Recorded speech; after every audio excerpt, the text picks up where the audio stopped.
They're not well trained. They're not well equipped. They're just pushing them into these battles like Soledar and Bakhmut, taking massive casualties for very incremental gains. And what they eventually take control of is they've largely destroyed in the process of actually seizing. How significantly does it change the battle? Well, it's hugely significant, and it's significant symbolically that this next step is being taken. It's very significant substantively on the battlefield. The tank is the centerpiece of combined arms operations, which are what will be necessary to have successful offensives this summer, maybe late spring, by Ukraine to take back, to liberate more of the territory that Russia has occupied since 24 February. That tank is the piece around which everything else will be built. There are infantry fighting vehicles. We're already providing those, training them in Germany. There will be artillery. We've provided a lot of that. There will be air defense, engineers, electronic warfare, EOD, drones out front. But all of this exists to get that tank to the decisive point on the battlefield and to keep it essentially invulnerable from the various threats that could be presented to it. And so the tank really is the centerpiece. And you're saying the M1 Abrams, from your experience with it, is as impenetrable as a vehicle as exists. It's extraordinary. Obviously, during the fight to Baghdad, I was a 2-star general. If it employed correctly and you keep the enemy's infantry away with their anti-tank guided missiles, you clear the obstacles and mines and so forth, that 120 millimeter cannon is enormously powerful and effective, and it will take out anything else that is out there. Yeah. But the key is you've got to have those as the centerpiece. Of course, you got to train on those, and so there will be an effort, I'm sure, very quickly, if not already ongoing, perhaps training them on our tanks before these tanks are procured by General Dynamics,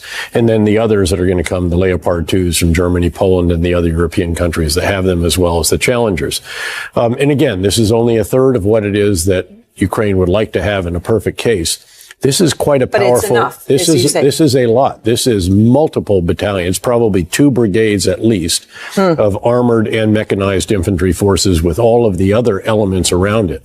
And that can be a very powerful punch. And it could enable them to break through in some key areas and ideally deny Russia that opportunity to support the elements in Crimea directly from Russia. I think it puts the support for Crimea. I don't think it puts Crimea. That's a whole different military problem. It could enable the Ukrainian forces to get the multiple launch rocket system with the precision missiles in range to take out some of the very important air and naval bases and so forth in Crimea. But to sever the ability to support Crimea would be of enormous value and enormous importance. Do you think a real escalation of a nuclear situation is on or off the table right now? I think it's unlikely, highly unlikely, because I think we've communicated effectively to him that this would put him in a worse situation after its use than before. And that has to continue to be the message.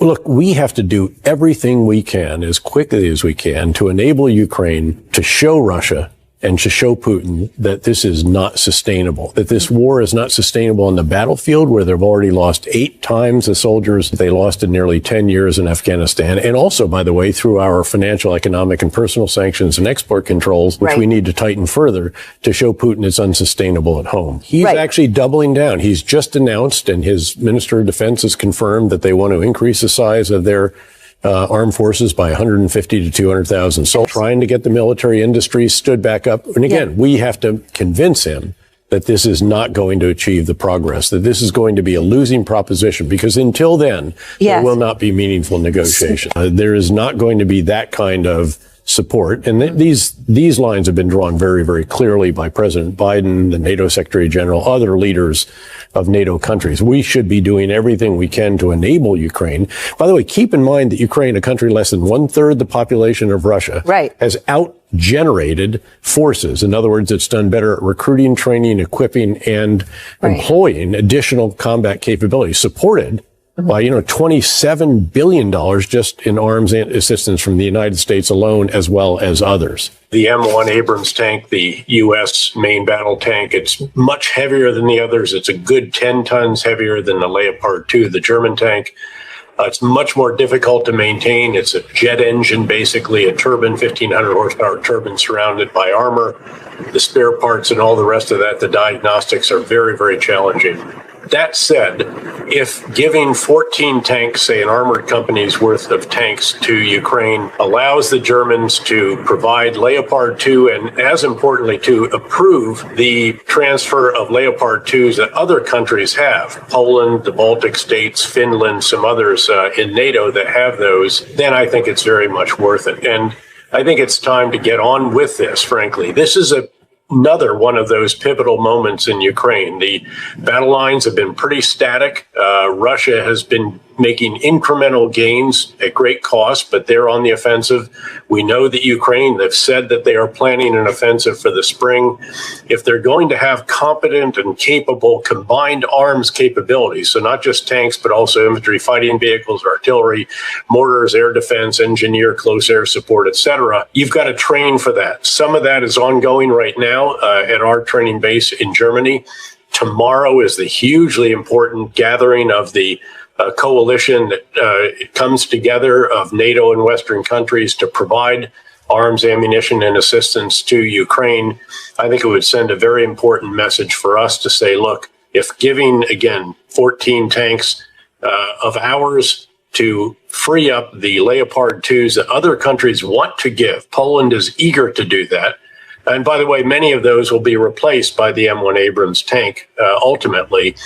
Let's get on with it. In addition to what are reportedly going to be very important other announcements by the U.S., which of course has done an incredible job of leading the world in providing staggering quantities of arms, ammunition, and material, over $24 billion just since the beginning of the invasion.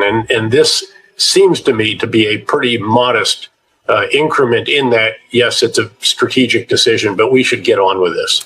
Obviously, on the battlefield, where he's already lost probably 9 times more soldiers than the USSR lost in nearly 10 years in Afghanistan. That has to continue, tragically, terribly. But also, there have to be further efforts to tighten the financial, economic, and personal sanctions, and also the export controls, so that what Putin is trying to do, 2 days ago, he announced his plans to increase the size of the Russian military by 150 or 200,000 soldiers. There's another conscription drive expected, and he's trying to revive the military industries in Russia to provide the arms and ammunition for this expanded force as well. Again, he's got to be convinced that this is unsustainable on both the battlefield and on the home front, and that takes a lot of activities, comprehensive approach to do that. But above all, there has to be unwavering determination on the part not just of the courageous Ukrainians who have demonstrated that in spades, but also among the Europeans and the Americans.